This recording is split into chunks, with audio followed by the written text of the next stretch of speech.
राजनीति विज्ञान और उसके जटिल सिद्धांतों को पढ़ते समय ना हमारे दिमाग में तुरंत मैकियावेली, कार्ल मार्क्स या जॉन लॉक जैसे विचारकों की तस्वीर आती है। बिल्कुल, एकदम एक साफ सुथरा सैद्धांतिक खाका बन जाता है दिमाग में, है ना। मतलब जहां राज्य, सत्ता, कानून और संस्थाओं के आसपास ही सारी बहस घूमती है। सब कुछ ना बिल्कुल गणित या इंजीनियरिंग की तरह नपातुला लगता है। एकदम स्ट्रक्चर्ड। लेकिन देखिए, ये एक बहुत बड़ा विरोधाभास लगता है कि एक सन्यासी जिसने कभी कोई चुनाव नहीं लड़ा, जिसने कभी कोई राजनीतिक पार्टी नहीं बनाई और जो सत्ता के गलियारों से हमेशा कोसों दूर रहा। हाँ, बिल्कुल दूर, वह व्यक्ति भारत के आधुनिक राजनीतिक चिंतन की इतनी मजबूत नींव कैसे रख सकता है? मतलब ये तो सोचने वाली बात है। सही कहा आपने, और यही चीज उन्हें इतना खास बनाती है। तो आज की इस विस्तृत चर्चा का हमारा मिशन यही है। आज हम बेलूर मठ के ऐतिहासिक अभिलेखों, कुछ बहुत ही अहम दस्तावेजों और भारतीय स्वतंत्रता संग्राम के शोध पत्रों को खंगाल रहे हैं, ताकि हम ये डिकोड कर सकें कि कैसे हिमालय की गुफाओं में ध्यान लगाने वाले एक व्यक्ति ने एक ऐसा वैचारिक भूकंप पैदा कर दिया जिसने आगे चलकर राष्ट्रवाद और समाजवाद के ढांचे को ही बदल दिया। बिल्कुल। और खासकर उन विद्यार्थियों के लिए जो यूजीसी नेट जैसी उच्च स्तरीय परीक्षाओं के लिए राजनीति विज्ञान पढ़ रहे हैं ना, उनके लिए आज की ये चर्चा बहुत जरूरी होने वाली है। हाँ, क्योंकि यूजीसी नेट में सीधे तौर पर स्वामी विवेकानंद के इन विचारों की गहराई से सवाल बलते हैं। तो चलिए शुरू करते हैं। आमतौर पर ना समाज में उनकी छवि बस एक संत या वेदांत की आध्यात्मिक प्रचारक की है। हाँ, ऐसा लगता है जैसे उनका राजनीति या समाजशास्त्र से कोई लेना देना ही नहीं था। राइट। लेकिन अगर हम उनके भाषणों को गहराई से देखें तो उनके विचार तो उस समय के राजनीतिक और सामाजिक उथल-पुथल से सीधे टकरा रहे थे। बिल्कुल टकरा रहे थे। उनका प्रभाव सिर्फ मंदिरों या मठों तक तो सीमित था ही नहीं। उन्होंने राज्य और समाज की आधुनिक संकल्पनाओं को गढ़ने में एक राजनीतिक दार्शनिक की भूमिका निभाई थी। ठीक है, तो इसे थोड़ा खोलकर समझते हैं। उनके राजनीतिक चिंतन को डिकोड करने के लिए हमें सबसे पहले उस मूल दर्शन को समझना होगा जिस पर उनके सारे विचार टिके हैं। हाँ, और वो है व्यवहारिक वेदांत, यानी प्रैक्टिकल वेदांत। व्यवहारिक वेदांत। अब देखिए, वेदांत दर्शन तो भारत में उपनिषदों के समय से मौजूद था। आदि शंकराचार्य ने इस अद्वैत दर्शन को बहुत ऊंचाइयों तक पहुंचाया भी था। बिल्कुल पहुंचाया था। लेकिन कहा जाता है कि विवेकानंद ने जो किया वो ऐसा है जैसे किसी बड़ी वैज्ञानिक खोज को प्रयोगशाला से निकालकर सीधे सड़क पर आम लोगों की भलाई के लिए ले आना। क्या बात है, बहुत ही सटीक रूपक इस्तेमाल किया है आपने। अगर हम इसे गहराई से समझे ना, तो वो जो प्रयोगशाला थी वो दरअसल हिमालय की गुफाएं और जंगल थे। अच्छा, मतलब जहां सन्यासी एकांत में रहते थे। सियों तक ही सीमित रह गया था। उसका बस एक ही लक्ष्य था, ध्यान के जरिए अपना व्यक्तिगत मोक्ष पाना। मतलब एक बहुत ही व्यक्तिगत और अमूर्त विचार। बिल्कुल। लेकिन उन्होंने इस दर्शन को उस मोक्ष की प्रयोगशाला से बाहर निकाला और समाज के बीच व्यावहारिक वेदांत के रूप में पेश किया। तो इसका जमीनी मतलब क्या हुआ? मतलब ये कि अद्वैत का अर्थ सिर्फ आंखें बंद करके बैठना नहीं है, बल्कि ये समझना है कि जो आत्मा आपके भीतर है ना, वही आत्मा सामने वाले गरीब, कमजोर या शोषित व्यक्ति के भीतर भी है। रुकिए एक मिनट, यहाँ एक बहुत ही तार्किक सवाल उठता है। जब हम राजनीति विज्ञान में समानता यानी इक्वालिटी का सिद्धांत पढ़ते हैं तो हम पश्चिमी विचारकों को देखते हैं, जैसे जॉन लॉक। अब लॉक कहते हैं कि इंसान को प्रकृति या कानून से समान अधिकार मिले हैं। हाँ, लॉक का सिद्धांत अधिकारों पर टिका है। राइट। पर यहाँ तो समानता का आधार कानून को नहीं बल्कि अध्यात्म को बताया जा रहा है। मतलब एक ऐसी व्यवस्था जो इस बात पर निर्भर करे कि लोग आंतरिक रूप से एक दूसरे को समान मानेंगे। क्या ये थोड़ा ज्यादा ही आदर्शवादी या यूटोपियन नहीं लगता? मैं समझ रही हूँ आप क्या कह रहे हैं। है ना? मतलब अगर नैतिकता का आधार पुलिस या कानून का डर होगा ही नहीं, तो क्या समाज में अराजकता नहीं फैलेगी? इसे जमीन पर लागू करने का मैकेनिज्म क्या था? ये बहुत ही शानदार तुलना की आपने। पश्चिमी राजनीतिक सिद्धांत ना पूरी तरह से बाहरी नियंत्रण पर निर्भर करते हैं। मतलब संविधान और पुलिस? बिल्कुल, वो तय करेंगे कि आप दूसरे के साथ समानता का व्यवहार करें जी। लेकिन उनका मानना था कि बाहरी नियंत्रण हमेशा सीमित होता है। जाहिर है, जब पुलिस नहीं देख रही होगी तब ताकतवर इंसान कमजोर का शोषण करेगा ही करेगा। तो व्यावहारिक वेदांत का जो मैकेनिज्म था ना, वो एक मनोवैज्ञानिक बदलाव था। मनोवैज्ञानिक बदलाव? थोड़ा विस्तार से बताइए। देखिए, जब आप ये मान लेते हैं कि हर इंसान में एक ही ईश्वर या आत्मा का वास है, जिसे उन्होंने हर आत्मा की संभावित दिव्यता कहा था। Potential divinity. हाँ, तो जब आत्मा एक ही है तो कोई अपने जन्म, जाति या धन के आधार पर किसी भी विशेषाधिकार या प्रिविलेज का दावा कैसे कर सकता है? ओह, मतलब प्रिविलेज का कॉन्सेप्ट ही खत्म हो जाता है। एकदम। ये मैकेनिज्म बंधुत्व की भावना को थोपता नहीं है, बल्कि उसे अंदर से पैदा करता है। अद्वैत का सीधा सा अर्थ ये हो जाता है कि अगर आप किसी और का शोषण कर रहे हैं तो आप तकनीकी रूप से खुद का ही नुकसान कर रहे हैं। बिल्कुल, खुद को आध्यात्मिक रूप से चोट पहुंचा रहे हैं। क्या बात है। तो एक तरह से ये विशेषाधिकारों पर एक बहुत बड़ी दार्शनिक चोट थी। हाँ, और बहुत गहरी चोट थी। लेकिन जब हम इस आंतरिक समानता के सिद्धांत को राष्ट्रीय स्तर पर लागू होते हुए देखते हैं तो उससे आध्यात्मिक राष्ट्रवाद का जन्म होता है। अब यहाँ मुझे एक और वैचारिक टकराव दिख रहा है। कैसा टकराव? देखिए, यूरोप में राष्ट्रवाद कैसे बनता है? आमतौर पर एक साझी भाषा से, एक भौगोलिक सीमा से, या फिर किसी साझा दुश्मन के खिलाफ नफरत से। बिल्कुल, हम बनाम वो वाली बात। तो भारत जैसे देश में जहां इतनी भयंकर विविधता है, हजारों भाषाएं हैं, वहां धर्म या अध्यात्म को राष्ट्रवाद का आधार बनाना, क्या ये एक खतरनाक राजनीतिक दाव नहीं था? अगर हम इसे एक बड़े नजरिए से देखें ना तो पाएंगे कि ये दाव खतरनाक नहीं था, बल्कि उस समय की सबसे बड़ी रणनीतिक जरूरत थी। अच्छा, वो कैसे? देखिए, पश्चिमी राष्ट्रवाद अक्सर बहिष्करण यानी एक्सक्लूजन पर काम करता है, लेकिन विवेकानंद का जो धर्म था वो कोई कर्मकांड या पूजा पाठ नहीं था। भारत के संदर्भ में जहां राजनीतिक और भाषाई एकता हमेशा से टूटी हुई थी, वहां एक बंगाली किसान और एक पंजाबी व्यापारी को जोड़ने वाला गोंद क्या हो सकता था? भाषा तो उन्हें जोड़ नहीं सकती थी। बिल्कुल, वो गोंद यही सांस्कृतिक और आध्यात्मिक आदर्श था। उन्होंने धर्म का इस्तेमाल समाज को बांटने के लिए नहीं किया, बल्कि जोड़ने के लिए किया। हाँ, एक जैविक और आध्यात्मिक सहानुभूति पैदा करने के लिए किया। उन्होंने इस बात पर जोर दिया कि यूरोप में राजनीतिक विचार राष्ट्रीय एकता बनाते हैं, लेकिन एशिया में, खासकर भारत में, धार्मिक आदर्श ही राष्ट्र का आधार है। तो भारत के मामले में इस आध्यात्मिक राष्ट्रवाद का असली या जमीनी काम क्या था? मतलब ये अंग्रेजों से लड़ने में कैसे मदद कर रहा था? इसका सबसे मुख्य काम था चरित्र निर्माण और लोगों के भीतर निडरता पैदा करना, फियरलेसनेस। निडरता। उस समय ब्रिटिश उपनिवेशवाद ने भारत का केवल पैसा नहीं लूटा था, उन्होंने भारतीयों की मनोवैज्ञानिक रीढ़ भी तोड़कर रख दी थी। हाँ, वो तो है, एक हीन भावना भर दी थी। बिल्कुल, आम जनता को ये यकीन दिला दिया गया था कि वे कमजोर हैं और शासन के लायक ही नहीं हैं। अब आप ही बताइए, एक ऐसे समाज को जिसका आत्मविश्वास ही मर चुका हो, क्या आप सिर्फ याचिकाओं या हथियारों से आजाद करा सकते हैं? नहीं, बिल्कुल नहीं, जब तक अंदर से हिम्मत ना आए। बस यही बात थी। उन्होंने कांग्रेस के उस समय के नरमपंथी रवैये की आलोचना की, जो सिर्फ ब्रिटिश सरकार से अपीलें करते रहते थे। हाँ, वो मॉडरेट रवैया। उन्होंने युवाओं से सीधे कहा कि तुम कमजोर नहीं हो। ये था उनके आध्यात्मिक राष्ट्रवाद का मैकेनिज्म। अपने भीतर की दिव्यता को पहचानो और विदेशियों के सामने निडर होकर खड़े हो जाओ। उन्होंने राष्ट्र की सेवा को ही ईश्वर की सेवा मान लिया था। बिल्कुल, मातृभूमि को एक जीवित देवता बना दिया था उन्होंने। लेकिन देखिए, यहां मुझे एक बहुत बड़ी तार्किक खाई नजर आ रही है। बताइए। मान लेते हैं कि आध्यात्मिक राष्ट्रवाद ने अंग्रेजों के खिलाफ मनोवैज्ञानिक समस्या को सुलझा दिया, युवाओं को निडर भी बना दिया, लेकिन तब भी एक बहुत बड़ी भौतिक समस्या तो बाकी थी ना। आप गरीबी की बात कर रहे हैं? बिल्कुल, गरीबी और भूखमरी। एक निडर लेकिन भूखी आबादी किसी स्वतंत्र देश का निर्माण तो नहीं कर सकती। एकदम सही सवाल है ये। तो क्या उनके दर्शन में इस आर्थिक और सामाजिक समस्या को सुलझाने का कोई ढांचा था? तो इसका असल में मतलब क्या निकलता है?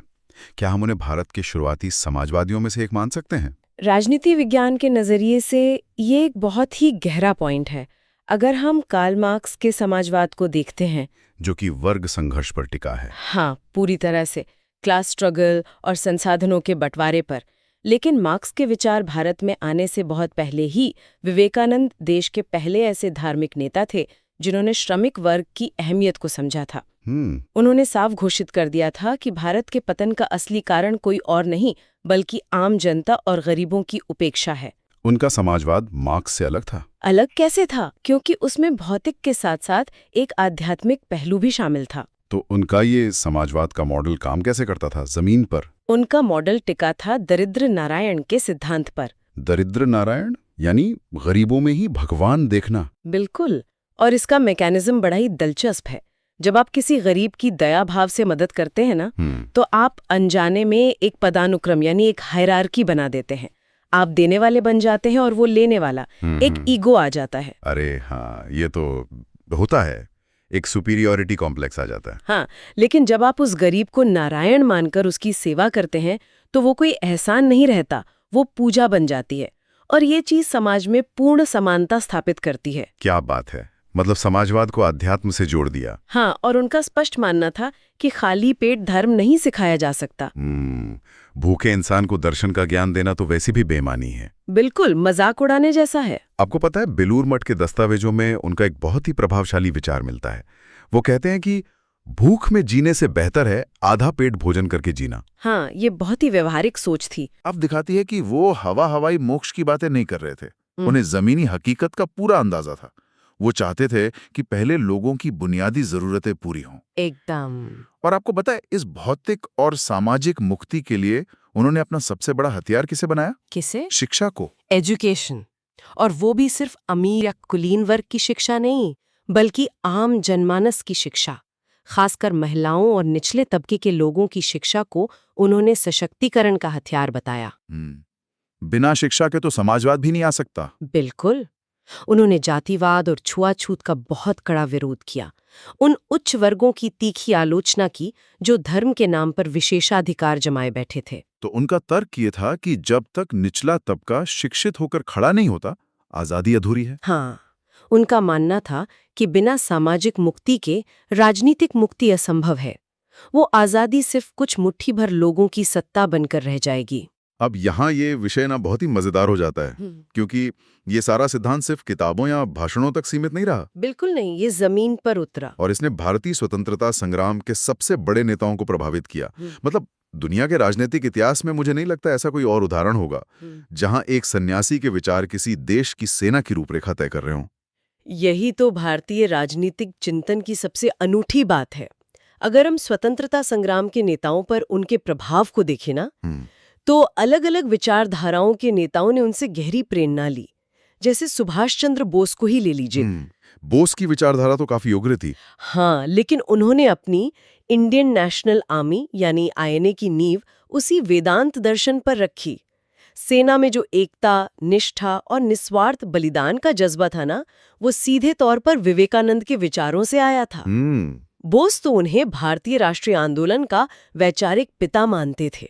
और बाल गंगाधर ने भी तो उन्हें भारतीय राष्ट्रवाद का असली पिता कहा था। बिल्कुल कहा था। लेकिन देखिए, सिर्फ उग्र या क्रांतिकारी धड़े ही नहीं, महात्मा गांधी जैसे नेता जिनके तरीके बिल्कुल अलग थे, शांतिपूर्ण थे, उन्होंने भी इस दर्शन को अपनाया। हाँ, गांधी जी ने खुद कहा था कि विवेकानंद को पढ़कर उनका देश प्रेम 1000 गुना बढ़ गया। और एक बात अक्सर छुपी रह जाती है, गांधी जी ने दलितों के उत्थान के लिए जो हरिजन शब्द अपनाया था ना, वो वैचारिक रूप से विवेकानंद के दरिद्र नारायण की ही अगली कड़ी थी। एकदम सही पकड़ा आपने। दोनों का मूल तंत्र एक ही था, समाज के सबसे शोषित व्यक्ति को ईश्वर का अंश मानना और उसे उसका सम्मान वापस दिलाना। और जवाहरलाल नेहरू का भी नजरिया देख लीजिए। वो तो खुद को वैज्ञानिक और धर्मनिरपेक्ष मानते थे। हाँ, आधुनिक सोच वाले व्यक्ति। फिर भी नेहरू ने भारत के निर्माण में उनकी भूमिका को स्वीकारा। उन्होंने विवेकानंद को भारत के अतीत और वर्तमान के बीच का एक पुल बताया था, एक ऐसा पुल जो प्राचीन आध्यात्मिक विरासत को आधुनिक विज्ञान से जोड़ रहा था। बिल्कुल। तो ये तो हुआ उनका भारत के भीतर का राजनीतिक प्रभाव। लेकिन एक राजनीतिक विचारक के रूप में ना, उनकी वैश्विक कूटनीति भी उतनी ही अहम है। वैश्विक कूटनीति? आप 1893 के शिकागो भाषण की बात कर रही हैं। हाँ, विश्व धर्म संसद का वो मशहूर भाषण।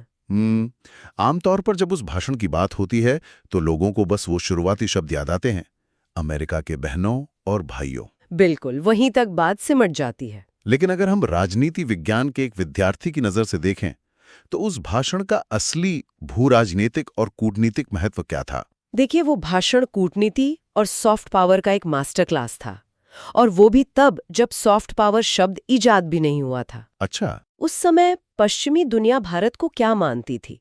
सपेलों का, अंधविश्वासों का और असभ्य लोगों का देश। हाँ, एक बहुत ही बैकवर्ड इमेज थी। उस वैश्विक मंच से उन्होंने पश्चिमी दुनिया के इस सभ्य बनाम असभ्य वाले नैरेटिव को पूरी तरह से ध्वस्त कर दिया।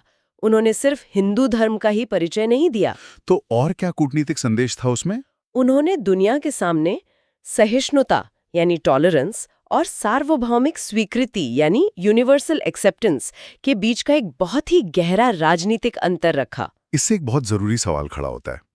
मुझे याद आ रहा है, इसी संदर्भ में उन्होंने कुएं के मेंढक की वो मशहूर कहानी भी सुनाई थी, है ना? बिल्कुल, जहां वो बताते हैं कि कैसे हर विचारधारा या धर्म का इंसान अपने ही कुएं में बैठा है और ये मानकर चल रहा है कि उसका कुआं ही पूरी दुनिया है। हाँ, और बाकी सब गलत है। तो ये सिर्फ धर्म पर नहीं था, बल्कि उस समय की संकीर्ण राजनीतिक विचारधाराओं पर भी एक बहुत करारा प्रहार था। एकदम सही कहा आपने। और ये जो सहिष्णुता बनाम स्वीकृति का उनका सिद्धांत है ना, ये आज के अंतर्राष्ट्रीय संबंधों के लिए भी एक बहुत जरूरी सबक है। उन्होंने समझाया कि सहिष्णुता या टॉलरेंस में एक तरह का अहंकार छिपा होता है। अहंकार, वो कैसे? देखिए, सहिष्णुता का मतलब होता है मैं मानता हूं कि तुम गलत हो, तुम्हारी विचारधारा कमजोर है, लेकिन मैं बड़ा दिल रखकर तुम्हें बस बर्दाश्त कर रहा हूं। ओहो, मतलब एक सुपीरियॉरिटी है उसमें, मैं तुम्हें टॉलरेट कर रहा हूं। बिल्कुल। इसके विपरीत उन्होंने सार्वभौमिक स्वीकृति का विचार रखा। इसका अर्थ है हम अलग अलग रास्तों पर चल रहे हैं, लेकिन दोनों रास्ते वैध हैं और एक ही सत्य तक पहुंचते हैं। क्या बात है! ये वैश्विक स्तर पर कूटनीति के लिए एक बिल्कुल नया पैराडाइम था, जो वर्चस्व या डोमिनेंस के बजाय बराबरी पर टिका था। तो अगर हम राजनीति विज्ञान का अध्ययन करने वाले स्टूडेंट्स के लिए आज की इस पूरी चर्चा को समेटें, इसके मुख्य टेकअवे निकालें, तो हमारे सामने 3 बहुत ही स्पष्ट बिंदु आते हैं। बताइए। पहला, उनका व्यावहारिक वेदांत, जो कोई अमूर्त आध्यात्मिक विचार नहीं है, बल्कि समाज में समानता स्थापित करने का एक ठोस मैकेनिज्म है, जो कानून के डर पर नहीं बल्कि आंतरिक समानता पर टिका है। बिल्कुल। और दूसरा बड़ा टेकअवे है उनका आध्यात्मिक राष्ट्रवाद, जो यूरोप के आक्रामक और हम बनाम वो वाले राष्ट्रवाद से बिल्कुल अलग है। हाँ, जो बिना किसी नफरत के लोगों को निडर बनाता है। सही कहा। ये देश के लोगों के बीच एक सहानुभूति का वैचारिक गोंद तैयार करता है। और तीसरा अहम बिंदु, उनका दरिद्र नारायण का सिद्धांत, जो साफ करता है कि बिना सामाजिक न्याय के राजनीतिक स्वतंत्रता एक धोखा है। जब तक समाज के सबसे निचले तबके को रोटी और शिक्षा नहीं मिलती, तब तक कैसी आजादी? एकदम। ये भारत में एक स्वदेशी समाजवाद की मजबूत नींव तैयार करता है। और अंत में हमें ये नहीं भूलना चाहिए कि उन्होंने बिना किसी राजनीतिक पद के सिर्फ अपनी वैचारिक शक्ति से भारतीय राष्ट्रीय आंदोलन की दिशा बदल दी। बिल्कुल बदल दी। तो दोस्तों, आज की इस गहन चर्चा के बाद ना, ये विषय हमें सिर्फ इतिहास तक सीमित नहीं रखता, बल्कि हमारे वर्तमान के लिए एक बहुत बड़ा और मैं कहूँगा विचारोत्तेजक सवाल खड़ा करता है। क्या सवाल? देखिए, 1893 में उन्होंने एक ऐसी दुनिया की कल्पना की थी जहां विचारों में मतभेद के बावजूद लोग एक साथ काम कर सकें, यानी एक्सेप्टेंस हो। आज के इस ध्रुवीकृत युग में, जहां अंतर्राष्ट्रीय संबंध सिर्फ संधियों और आर्थिक प्रतिबंधों पर टिके हैं, जहां हर विचारधारा दूसरी को खत्म करने पर तुली है। बिल्कुल। ऐसे समय में क्या विवेकानंद का ये आध्यात्मिक राजनीतिक मॉडल, जो मनोवैज्ञानिक बदलाव और सार्वभौमिक स्वीकृति पर आधारित है, क्या वो आधुनिक संधियों से कहीं ज्यादा शक्तिशाली और टिकाऊ नहीं लगता? ये वाकई सोचने वाली बात है ना? इस पर जरूर विचार किया जाना चाहिए। खैर, आज के लिए बस इतना ही। सुनते रहिए और ऐसे ही गहरे सवालों पर विचार करते रहिए।